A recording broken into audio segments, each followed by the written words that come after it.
Ooh, ooh, ooh.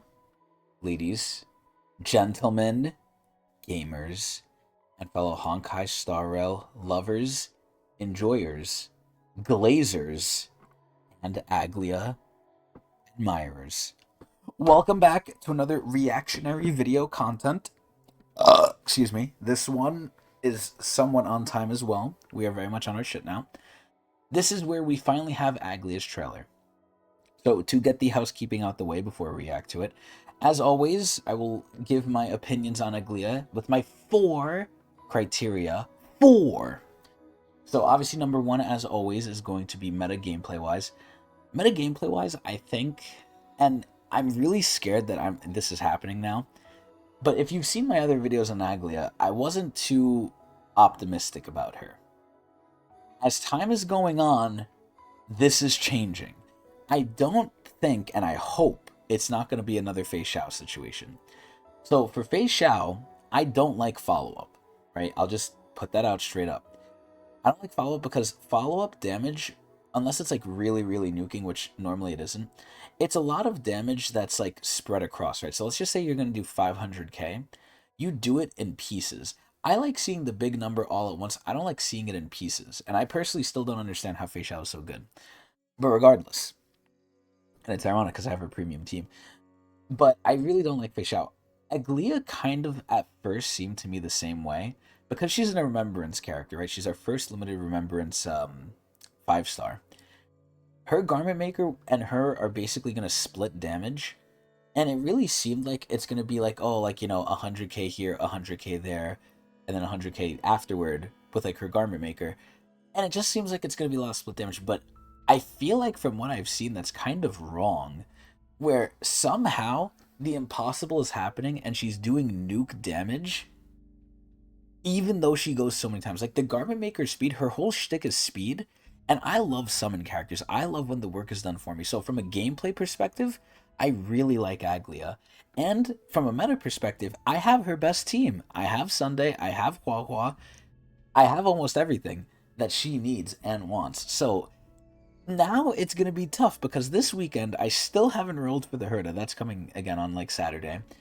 But depending on how close I get to the Herda and if I want to go for the Lycone or not, which I'm thinking I might want to, at this point I'm getting into the issue of I have too many characters in Star Rail, too many teams.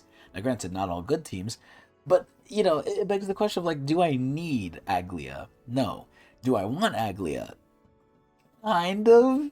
But this is where it's hard because look wise, she's fucking goddamn drop dead gorgeous. She is beautiful, she is lovely, she is hot as fuck. They modeled her booba extremely well, and just her whole vibe is great. The only thing I don't understand is how she's a lightning character. But either way, aside from that, lore wise, obviously her lore is still unfolding. So far, her lore is pretty cool though. She's kind of like the motherly figure of Amphorius, which I think is really nice. She has her strings, and she seems a little evil at times, and I won't go into it more than that for story spoilers, but her lore is good. It's not anything great, it's not anything crazy, but it's very milfy, and I like that. And then obviously number four, the secret category, is the competition. Competitively, I think Aglaea's working obviously against right now the Herda, which is a big, tough one. And then I think right after Aglaea, we're getting My Day and Tribby. I think Tribby's coming first though. But regardless, My Day, I don't know how sought after he is because he's a guy. So maybe some women want him, but I don't think My Day is going to be in like high demand. Probably going to be in some demand because he's going to power creep someone, but not in high demand. And the way Star Rail's going, it really seems like, one character releases and then they need the next character shortly after, aka Sunday, Aglaea. And it's probably going to be Tribby and My Day. If they pull a Genshin, I'm going to be disgusted, but hopefully they don't. The same thing they did with Mavica Sitlali. But Star Rail would never, right? But either way, competition-wise, I think that's the toughest thing for Aglaea. If you don't have Sunday, she's an easy skip. And if you don't like Remembrance, she's an easy skip. And I still do believe, right? And this is where they could flex Remembrance kind of the same way they do Nihility. I think Nihility is wide encompassing, right? Nihility at the end of the day is supposed to be debuffing, right? Debuffing slash dot slash, weakening the enemy, buffing your characters. And then you have the outlier like Acheron, which does the most DPS in the fucking game, and she's a quote-unquote debuffer. So, take that as you will. I think Remembrance is going to be the same way, where Remembrance is going to be very varied. Because I feel like you could have Remembrance tanks, Remembrance damage dealers, Remembrance healers. Who knows, right? The sky's really the limit with Remembrance, and it's still very early on. So I do believe that Aglaea will get power crept. I just don't know if it's going to be as soon as I initially thought, because I think after this they're going to release Remembrance like other characters. I don't think they're going to release DPSs. Maybe Casterus, right? Because I've heard down the pipeline that she is going to be a Remembrance character too. I don't know what the fuck she's going to summon. Maybe like Destined Death from Elden Ring. Who knows? But aside from Casterus, I don't see them really coming out with another like DPS Remembrance anytime soon. They could come out with other Remembrances though. Again, similar to Nihility. But so far, overall, especially after seeing some guides and some numbers on her, I'm liking Aglaea more and more. Am I going to go hard for her? Probably not. And it's kind of sad because I do have a premium team and I do have a lot of rolls in the bank, but it really depends. I mean, maybe I might go for her, maybe I might not. The biggest thing is I don't think you need her signature, which is great. So I honestly might try and hit pity for her. And probably not guaranteed because, again, I'm going to get the Herda.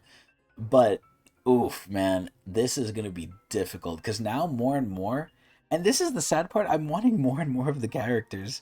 Like, I really should be skipping more people, man. I thought Aglaea was going to be an easy skip, but now I'm scared. But either way, enough yapping. Let's finally get into the fucking trailer here. So, it's called Deadly Romance. Let's see how this shit's going to be. I feel like it's going to be very classical in nature, with like a violin or something. But let's see. Oh. Oh. Oh, metronome. Oh, shit. The Arthur Fist of Anger. Bro, even her garment makers have her titties. What a beautiful morning. Oh. Time for my perfect Hey, yo! Are we seeing this from the garment maker? She speaks her mind. Perfect. As an overseer, she keeps her word. Oh my god, she has so much work. As an artist, she pursues the what the superlative. fuck? Though occasionally, who's pruning she can it? Be somewhat impulsive. Oh no, what the? Won't you dance Whoa. with me? Those gorgeous steps. This feels so classical. Her graceful bearing. Oh my god, her feet. Some insensitive brute always seeks to interrupt the irreplaceable moment. Oh. No oh matter, my. Of course. Oh shit. My master has everything under control. But the garment maker is glazing her. Holy shit, she's just cutting them. Who am I exactly? This really reminds me of the Herda. You needn't worry. Oh, was that the Apple of Eden? Insignificant tool. Oh, damn. If I can help fulfill that golden tragic wish, Tragic. I am willing to be crushed to pieces. Oh my!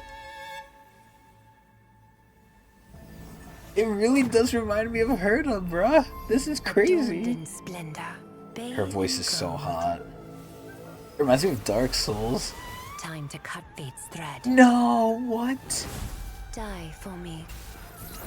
Garment maker. No, in game, this is actually what you don't want to do. You want to keep the garment maker up as long as possible.